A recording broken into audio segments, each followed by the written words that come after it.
In April, still relatively early on in the COVID-19 pandemic, Chattanooga Mayor Andy Burke announced an executive order for emergency shutdown of non-essential services throughout the city, as well as a mask mandate for those businesses and public spaces which did remain open. The state soon intervened and made it clear that the Hamilton County Health Department, not the mayor, was solely responsible for setting COVID policy throughout Hamilton County, including within Chattanooga city limits. The mayor was forced to withdraw his executive order. It was not until several weeks later that the county announced its own COVID control measures. Why were these two forms of government, the county and the city, at odds with one another? Why was one given the power to close businesses and set mask mandates, and the other was not? These questions lead us to the heart of the difference between county and city governments. Welcome to Chattanooga Civics. I'm Nathan Bird.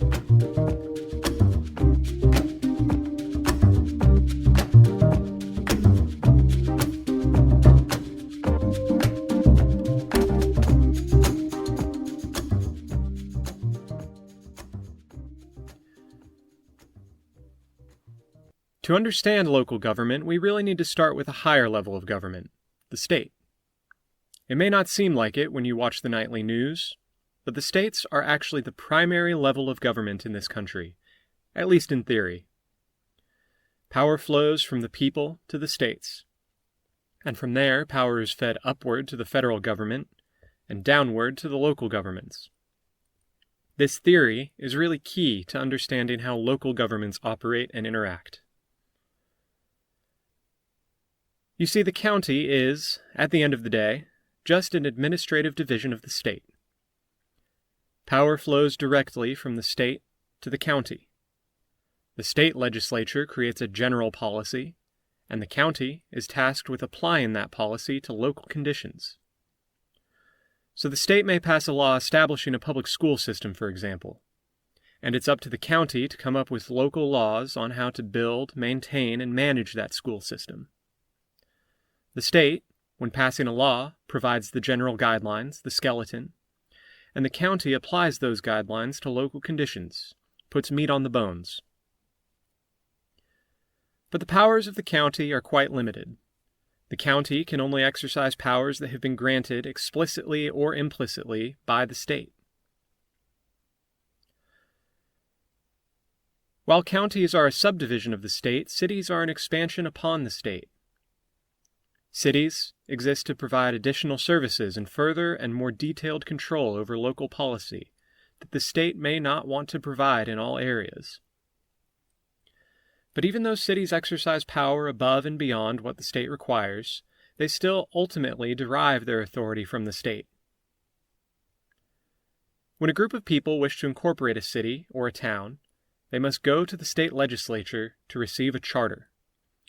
The charter is a document which establishes the city government and explains very broadly what powers the city government claims and how the government will function. Similar to a constitution, it is the basis for all laws that the city may later enact. There are several different types of charters in Tennessee, but for now I'm only going to focus on home rule charters, which is the category that Chattanooga falls into. Home rule charters provide the most flexibility to a city. Most other types of city charter can only be amended with the consent of the state legislature. Home rule charters, on the other hand, are under nearly complete control of the citizens of the city. A city with a home rule charter may pass any legislation and any amendment to their charter so long as it does not conflict with federal or state law. It's worth mentioning that it is also possible to form what is called a consolidated metropolitan government. This is essentially a combination of the county government and a city or several city governments in order to provide more consolidated and streamlined services and governance. There are currently only 3 consolidated governments in Tennessee, the most notable being Nashville-Davidson County. The actual consolidation process can be complex. And while it may solve several issues like duplication of services and conflicts of authority, it can also lead to new problems, like dilution of local control or an increase in taxes. Every so often, suggestions will be made for a consolidated Chattanooga-Hamilton County government, but these suggestions have not yet gained much traction. So let's circle back to our opening scenario. What was the root of the conflict surrounding the city's COVID response? Well, the state government, under a series of executive orders by Governor Bill Lee, had explicitly given authority over COVID policy to the counties. In that same set of executive orders, the governor explicitly prohibited other authorities, including cities, from setting up COVID policies that were contrary to the county. Cities can still make recommendations to their citizens, but they cannot enforce any COVID policies other than those set by the county. This is not a rare situation. The state regularly prevents cities from enacting certain laws. This is called preemption. There are some other notable cases of state preemption. For example, cities in Tennessee are not allowed to set their own minimum wage. They are not allowed to designate themselves as sanctuary cities. They cannot place additional regulations on the possession of knives and firearms. And they cannot ban plastic bags in grocery stores. So to sum up, both county and city derive their powers from the state.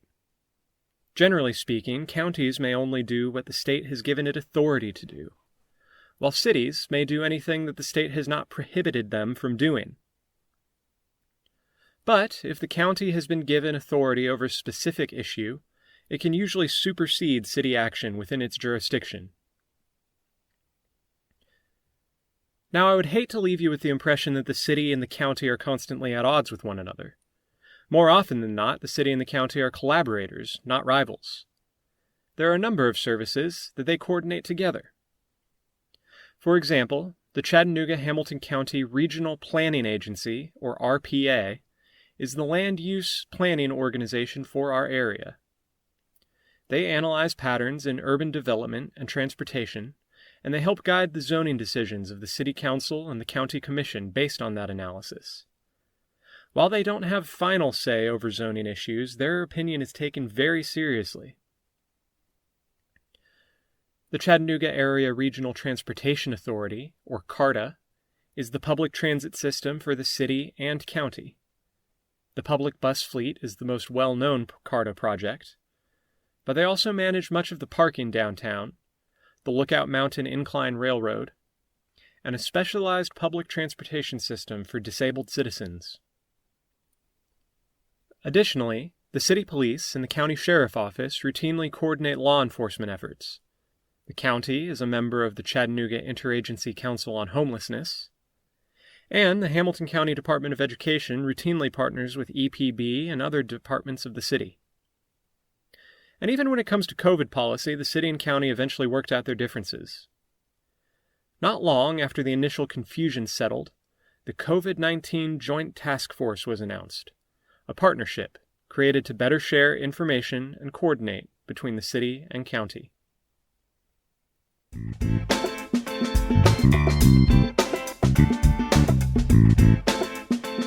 Well, that wraps up our first episode of Chattanooga Civics.